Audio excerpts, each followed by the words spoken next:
Hello everybody, this is your Digital Super Saiyan 3 and I'm back with another video and welcome to the month of September when I tackle my September pay-per-view review as my year of WCW continues with Fall Brawl 2000. Took place on September 17th, 2000 in Buffalo, New York at the HSBC Arena. So, yes, I'm back in WCW 2000 this time around. It's Fall Brawl I'm going to be tackling, and on commentary you got Tony Schiavone, Mark Madden, of course, because every time you see a WCW 2000 show, you're always going to see Mark Madden on commentary table, on the commentary desk or table, and of course, Scott Hudson. So, let's get started with our opening contest for the WCW Cruiserweight Championship, or however it was pronounced, or whatever the Team Canada logo was attached to it. Anyway, you have Prime Time Elix Skipper with Major Guns of Team Canada defeating Kiwi,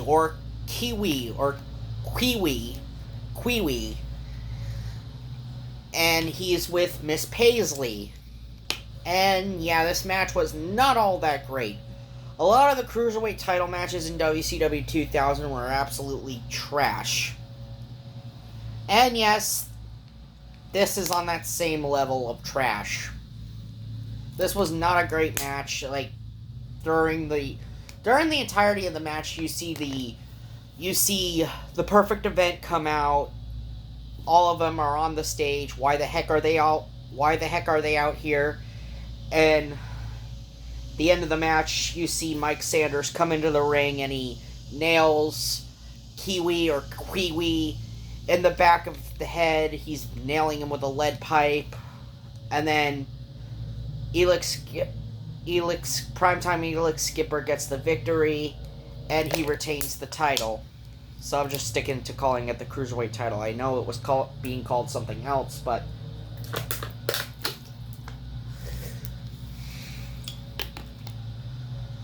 next up, we're getting into a 6-man tag match, and this actually is the first good match we have on this show. There's a lot of good on this show, despite the fact that it's a WCW 2000 show. This is probably the best WCW 2000 had to offer at the time.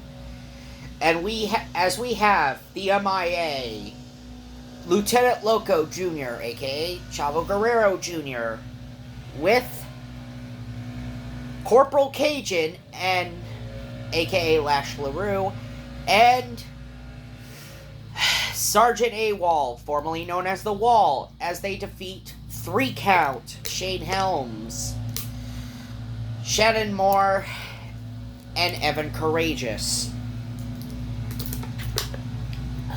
This was a really solid 6-man tag match. It was really a fun match to watch from start to finish. Our first good match we had on this show.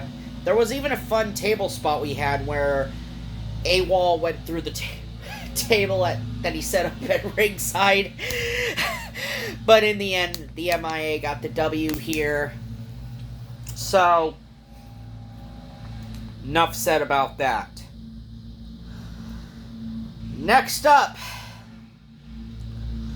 we get into our next match, and it is a chain match. Yes, that's right. We got a freaking tag team chain match, as you got the Harris brothers defeating Chronic. And this was actually a First Blood chain match, actually, because Chronic decided, hey, Harris boys, let's up the ante a little and make it a First Blood match. So, somehow Chronic had the ability to make the chain match into a First Blood chain match for some reason.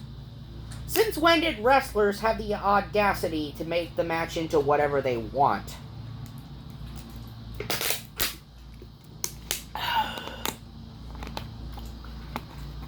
Okay, I think it was Ron Harris, I believe. Ron Harris that got. Yeah, it was. I believe it was Ron Harris that got busted open, but referee didn't see it. But Brian Adams is the one who gets busted open, and he sees Brian Adams bleeding, even though the Harris brothers actually, or even though one of the Harris brothers got busted open first. But the ref didn't see it because the ref got knocked out. Typical of WCW 2000. Anyway, yeah. Like I said, the Harris brothers take the victory. Nothing more to be said about this. Now we get backstage interview, and we have the perfect event all backstage, and they're ruffling Mean Gene's feathers, as Mean Gene is like calling them piss ants and everything. And if I were Mean Gene, I'd be pissed too to having to deal with their bullshit. Sean O'Hare talked about how the perfect event are the perfect genetic freaks.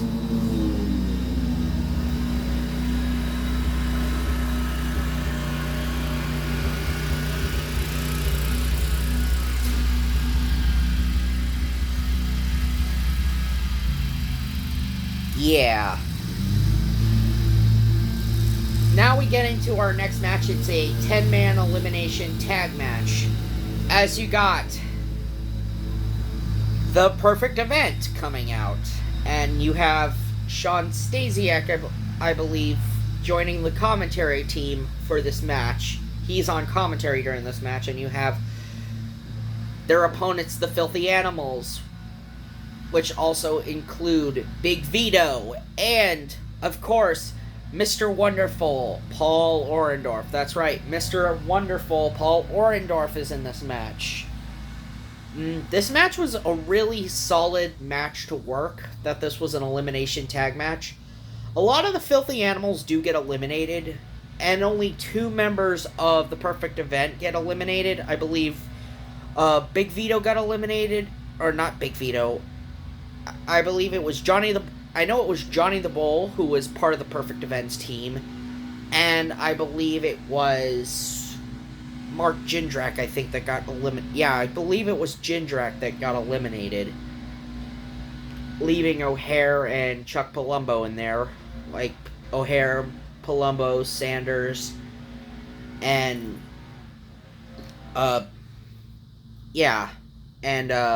Reno. I forgot to say Reno, because I always kind of forget that Reno is always Reno was part of the Perfect Event.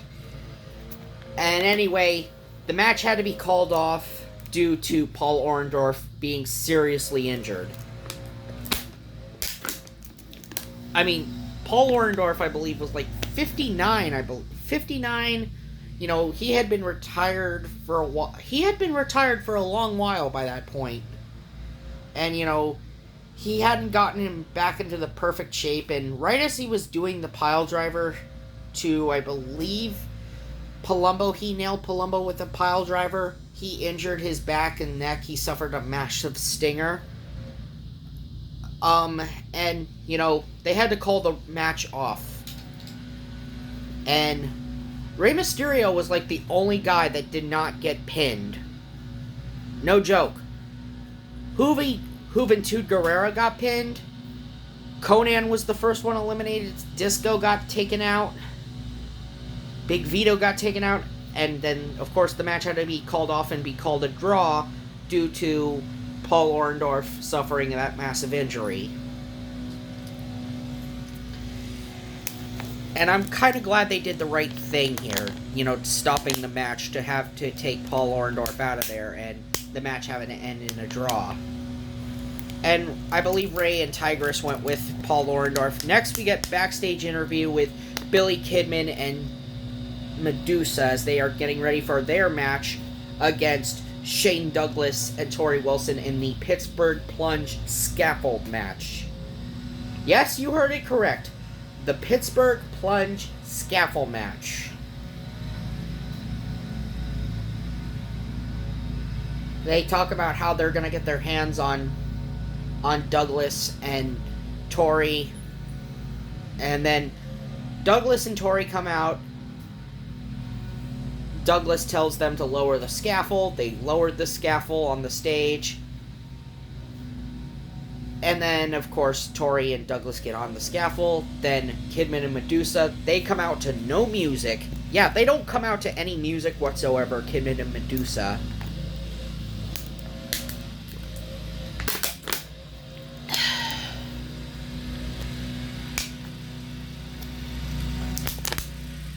And then they raise the scaffold. They raise the scaffold. They're fighting on this narrow scaffold. Like, Tori barely does anything. It's mostly all Douglas that does mostly a lot of the stuff for the heel team. Yeah, it's mostly Tori it's mostly Douglas who's doing most of the work for the heel team. Because Tori, you know, she's just terrified, okay? She's terrified of heights. She's scared lady is scared to death, man. I don't blame Tori whatsoever of being scared of heights. I mean, and anyway, Douglas and Tori get the victory when Douglas first knocks Medusa off of the ladder, trying to climb down to the scaffolding below. He knocks Medusa off the ladder, he boots Medusa off the ladder, and Medusa goes crashing through this platform on one side. Then, Kidman gets thrown off the other platform, leading to Douglas and Tori getting the victory. And keep in mind, this all came about when Douglas injured Billy Kidman at New Blood Rising.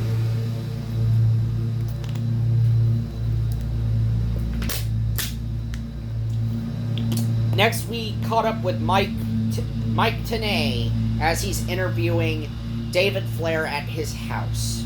Yes, David Flair opens the door after saying, "What do you want, Tenay?" And Tenay says, "Can I please come in, David? I need to ask you about what's been going on with you since your fiancée, Stacy Keibler, left you at the altar. Miss Hancock, Stacy Keibler, left you at the altar. And about who the father is of her child." And David Flair has been on, like, a stakeout looking for the father. And yes, we all know how the story ends of who is revealed to be the father when Ric Flair gets revealed to be the father. Anyway, David Flair has got this discarded ashtray. He's got an ashtray full of cigarettes. And not to mention, he's offering Mike Tenay a smoke, and Mike Tenay says, "David, you and I both know that I don't smoke." And also, David Flair's living room is a mess.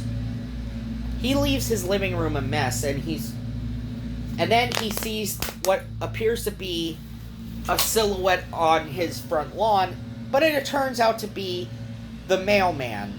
It appears to be David Flair's mailman, and David Flair goes out and he attacks his mailman, thinking the mailman was the father of Stacy's child, and then puts the mailman in the figure 4 leg lock. It had to take Mike Tenay and a whole bunch of people to try to break David off of the mailman. Now we get a backstage interview with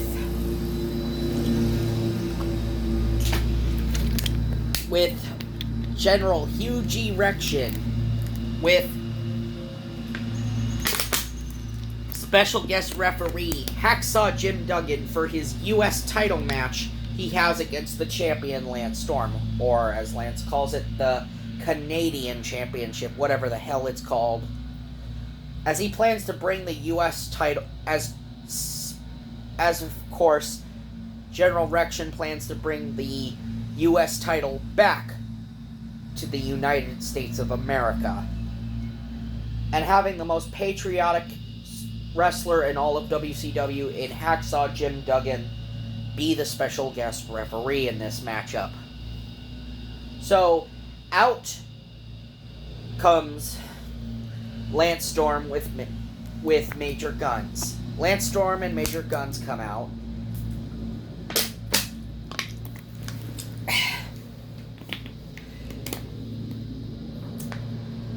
And then he cuts a promo. Then the MIA's music comes in, and you see General Huge Erection coming out. You see General Erection coming out. Out comes General Erection. And then, of course, you have Hacksaw Jim Duggan coming out wearing that referee shirt. This was really not that good of a match. The match ends when Jim Duggan nails General Erection from the top rope with the 2x4, leading to Lance Storm having to get the pinfall victory over a prone General Erection, and Lance Storm retains the U.S. title, or the Canadian title. And, of course, Hacksaw Jim Duggan sells out and joins Team Canada.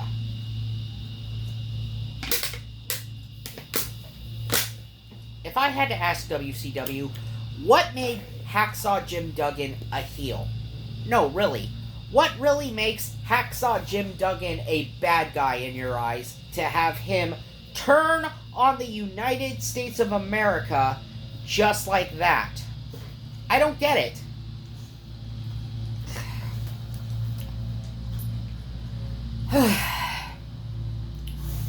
Okay. Next up, we have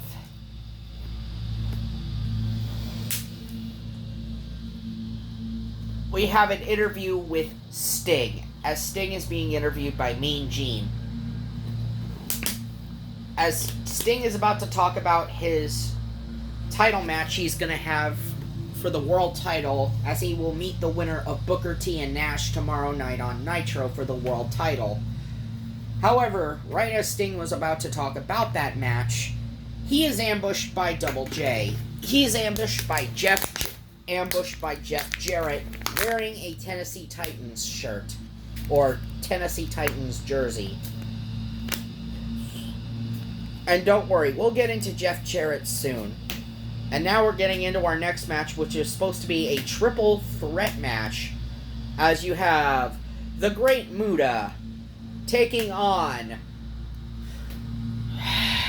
Vampiro with Insane Clown Posse. That's right, the Insane Clown Posse commandeer the announcer's desk and do commentary with Mark Madden throughout the match. And of course, the man we just saw get beat up, Sting.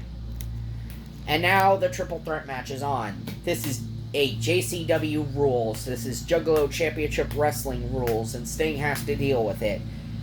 And, you know, they're talking about how Muta is not really all that loyal to the Dark Carnival and everything, and it has to prove his loyalty, because we want to know where his loyalty is at. You know, they're calling Muta different names, you know, because that's the Insane Clown Posse for you. They are nothing but trolls. I believe the Insane Clown Posse were basically internet trolls before the internet was becoming a thing, right as the internet was becoming a thing. I think they were probably like the first trolls, the first to actually troll people.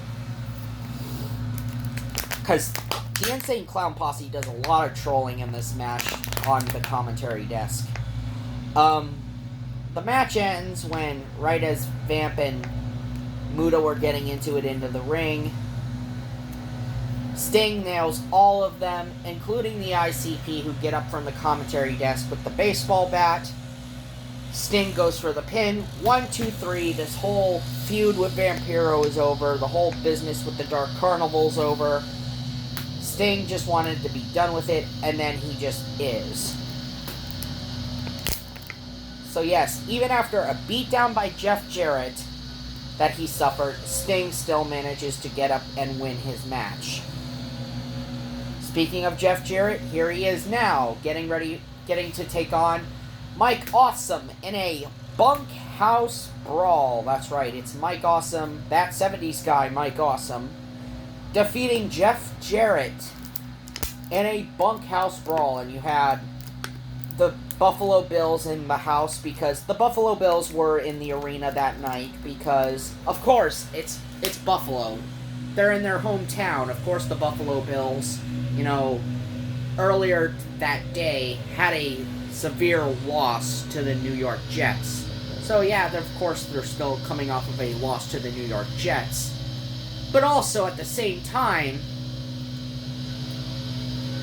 you have Jeff Jarrett coming out first and trolling and taunting the Buffalo Bills, calling them losers and everything, gloating about how the Titans beat them in the playoffs,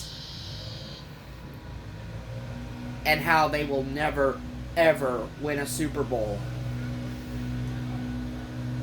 And of course, we have Mike Awesome coming out, or that 70s guy, Mike Awesome. As earlier tonight, we saw him bringing his bus out, and on that bus with him was Gary Coleman, who said, "What you talking about, Willis?" That's right, the late Gary Coleman, who said, "I no longer do that, but, it is what it is." So now the match is on. We see a table wrapped in barbed wire. We see a lot of weapons being put into play here. The Buffalo Bills come out to help, the Buffalo Bills jump the guardrail to get at Jeff Jarrett. And of course, Mike Awesome gets the victory when Sting comes in and nails Jarrett with the Scorpion Deathlock, puts Mike Awesome on top of Jeff Jarrett. 1, 2, 3, and Mike Awesome would defeat Jeff Jarrett,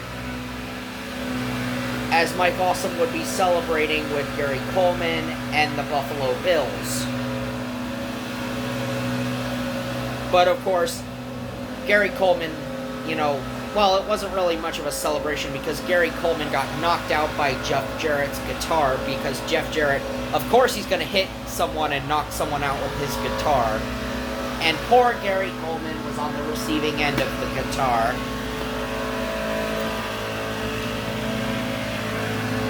So yeah, Mr. Slapnuts himself loses. Next up, we're getting into our next match. No disqualifications, no holds barred.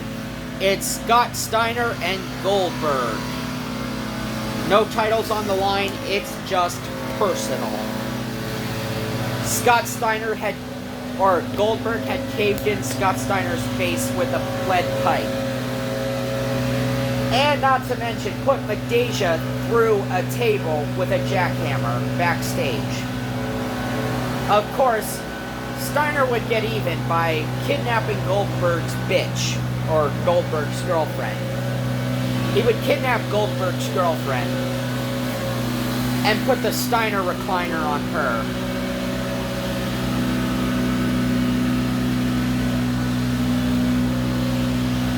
At Fall Brawl, it was made no disqualification, no countouts. After weeks and weeks of going after one another, Steiner and Goldberg one-on-one. Well, it started off one-on-one. Steiner, before getting into the ring with Goldberg, Steiner comes out first without Madeja, and he puts on this black face mask that he was wearing to wear over his face, because his face was still being recovered from being fractured. And then you got Goldberg, who had his forearm taped. And so it started off with a physical battle of two jacked up specimen. This was labeled as WCW's Battle of Godzilla versus King Kong. And it's not hard to see why, since both Scott and Goldberg were two big dudes. This was the best match of WCW 2000. This was WCW 2000's match of the year. And it's not hard to see why, since you had a lot of competition for that. You didn't really have much competition for that.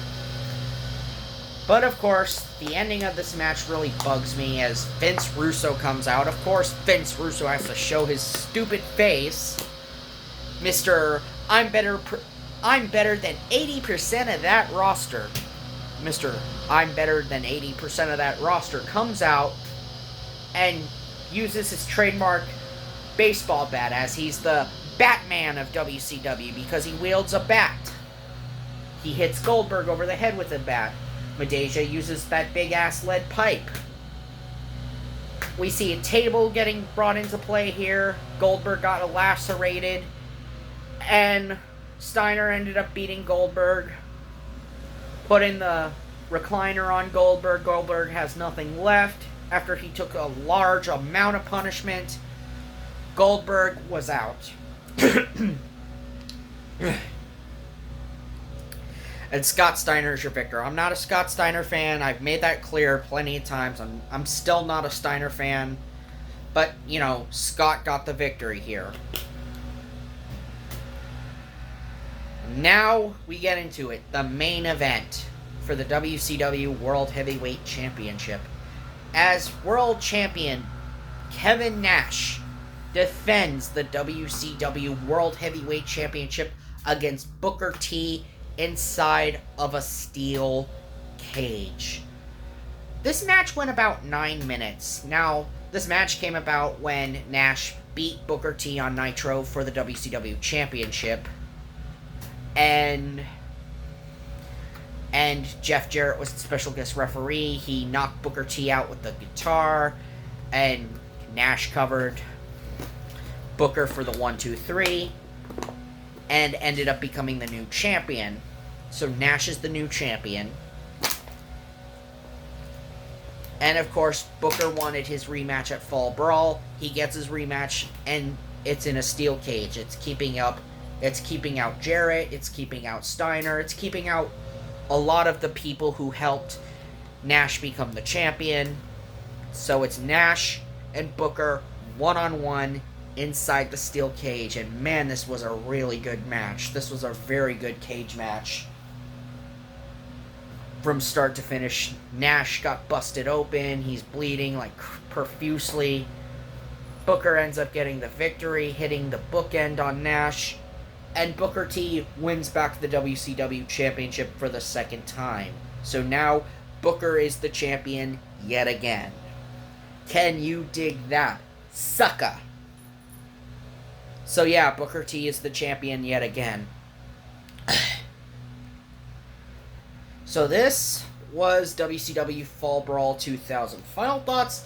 This wasn't that bad of a show, considering this was in WCW's worst period ever in 2000. Considering WCW's 2000 era's track record, yeah, no wonder why this was seen as the best show from that entire year. Anyway, this has been your Digital Super Saiyan 3, and I'll see you guys next time when I tackle Halloween Havoc 1997. That's right, I'm finally going to tackle Halloween Havoc 97 in October. See ya!